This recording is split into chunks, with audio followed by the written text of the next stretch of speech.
Congratulations, you guys. We're finally going to be done with our first semester. We will be talking about TikTok, the management issue, and we are fabulous, group four.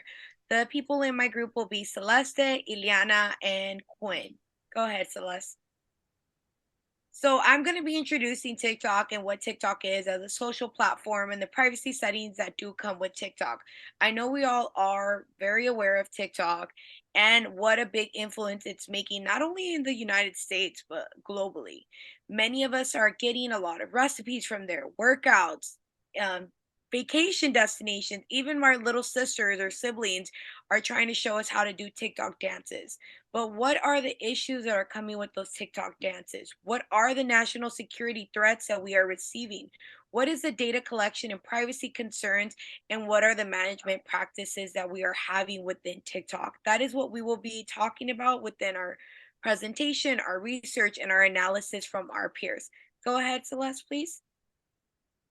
So, introduction, what is TikTok? TikTok is a social media platform where many influencers are creating content. But what I mean by content, it can be content, as I mentioned, from dances, from cooking videos, from workouts, as I mentioned, vacation destinies. It can be anything little. You will see many luxury brands such as Louis Vuitton, Chanel, anything like that, or they're creating TikToks to try to influence people and to buy the products that they're trying to sell, or making sure that they're very well aware into the social media platform.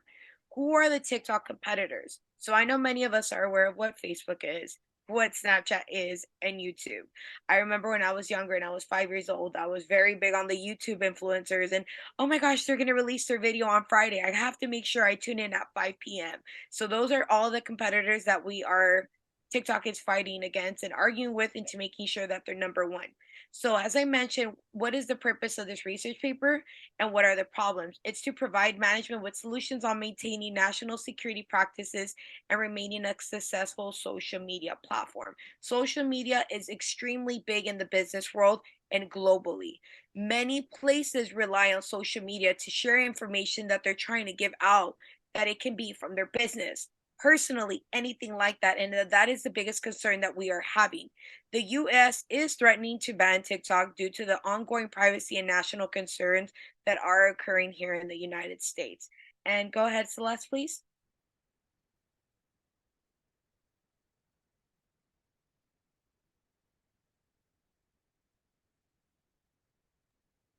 Looking at the sorry, I was muted.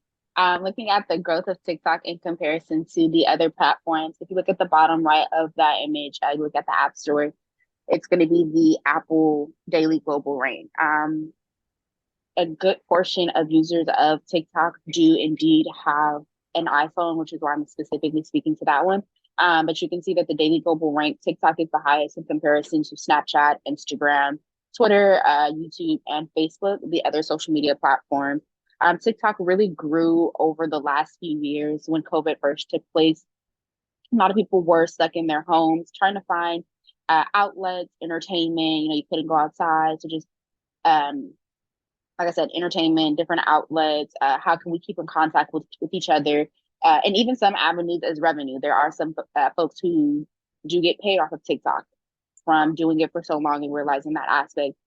So TikTok definitely grew a ton, almost tenfold over the last 2 to 3 years, making it extremely important and extremely concerning with the data that they do collect and what those issues kind of press and present to the the public. Moving into our analysis, when we do begin our analysis and our conclusion, this is based mainly going to be geared towards and focused towards the management of TikTok. So they understand how can they continue to move forward, how can they address the privacy concerns and the national security threats that we will talk about and still be a successful social media platform. So Quinn? Right, so let's discuss about the main concern with TikTok, which is the business practice that they violate the national security. So TikTok is viewed as a threat to U.S. national security because there's a claim that TikTok was taking advantage of the platform, control customer data, and send the information back to Chinese government. So it's not only U.S. government, but with government all over the world concerned that all businesses that form in China are required by the law to support Beijing and assist the Chinese government, which includes sharing the information about their client, their businesses, when they are requested. So we all know that American culture is individualism. Meanwhile, TikTok is a Eastern communist country base, like in China. So they do business based on relationship base, and they take refers very seriously.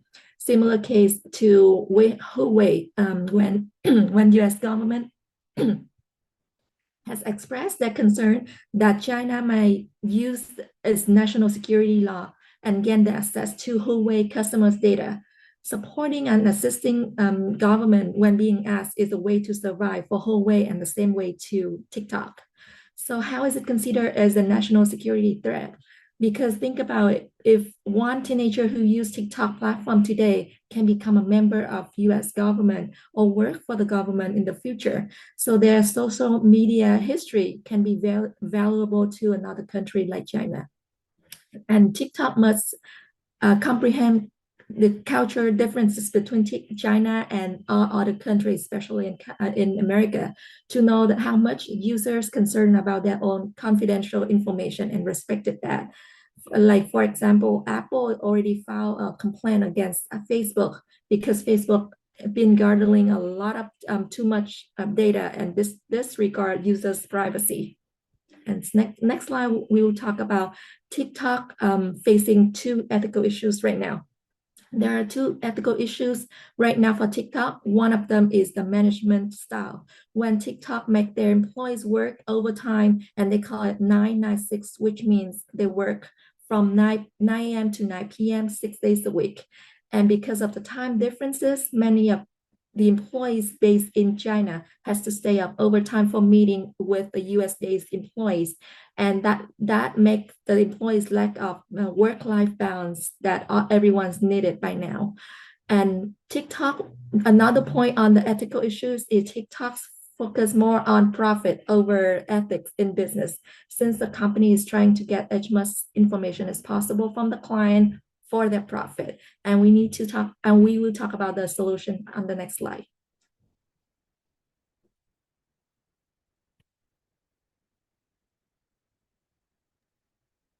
Talking about national security concerns and the data that TikTok does collect, there's three different avenues of data that TikTok collects. There's the user provided data. So that's the typical things that you would give out: Instagram, TikTok, Facebook, any of those platforms.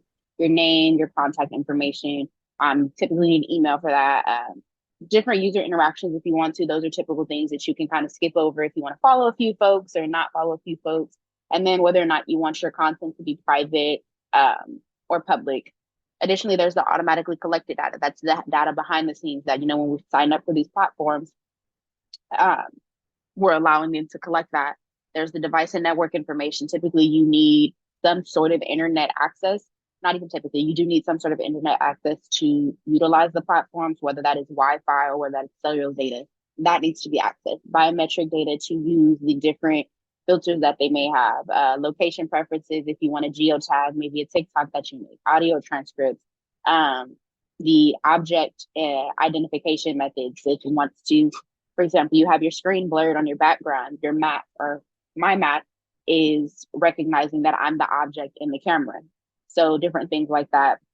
And then the third party data shared from your shared accounts. If you signed up for Facebook with Google, your Google account is going to use your Google aspects. If you have an Instagram and you link your Instagram to TikTok, that's going to be linked. So now whatever you post, do, say, or have on your Instagram is also linked through your TikTok. Different advertisements. If you search something up through Safari, and that's going to be linked, it'll pop up as different ads.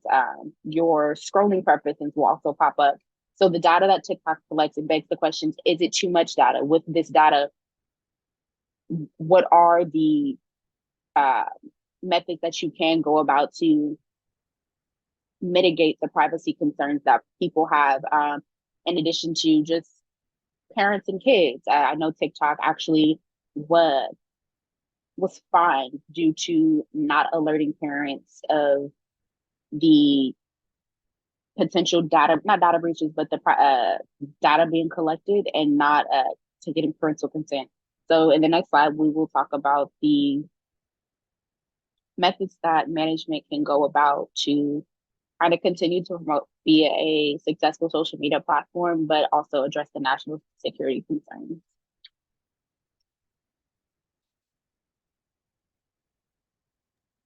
Hi, so it was important for us to explore possible solutions to increase TikTok's profitability while safeguarding privacy concerns and alleviate threats. Um, it was important to us to acknowledge the importance that TikTok has to the global business.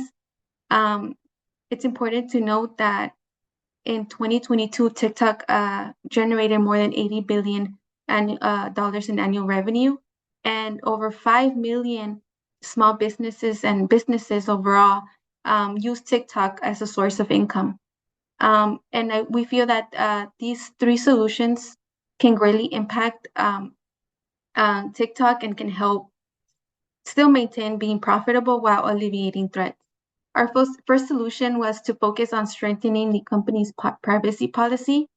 And this can be done by a series of things. In the analysis, we explored that because TikTok is a platform that does not allow their people to restrict data information, this can be changed. So TikTok can allow companies such as Apple and Google to restrict user information and allow users to have the option to restrict sharing personal information or anything of that sort for TikTok, which can reduce data retention. Another possible solution was creating safety strategies to comply with US user privacy and data policies. This is very important because TikTok, in order for TikTok to build trust with the US, they must assure that all data acquired from the US and other countries that are thinking of banning it must be sustained and protected in their national countries.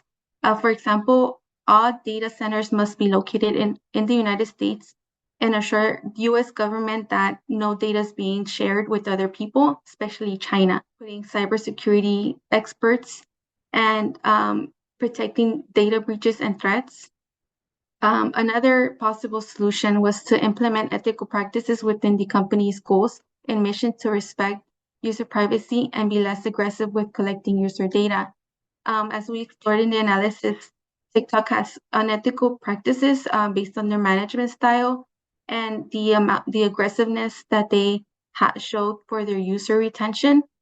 So if TikTok does simple ethical strategy changes to their mission and their goals by probably providing an ethical tree where the management and leadership can review and assess whether their decisions are being ethical or not, as well as providing like a ethics officer on site to assess their solutions and probably their ways of doing business. And then also that employees can be rewarded for ethical practices, which can probably help them in the long run. We feel that these are very important aspects of changing and providing solutions for TikTok to continue to be profitable while safeguarding threats and concerns and avoid any bans and from here and other countries as well. There is no one solution. We feel that these solutions need to happen simultaneously in order for there to be real change. And I believe this concludes our presentation. Thank you. Thank you. Thank you. Thank you. Have a great night, everybody.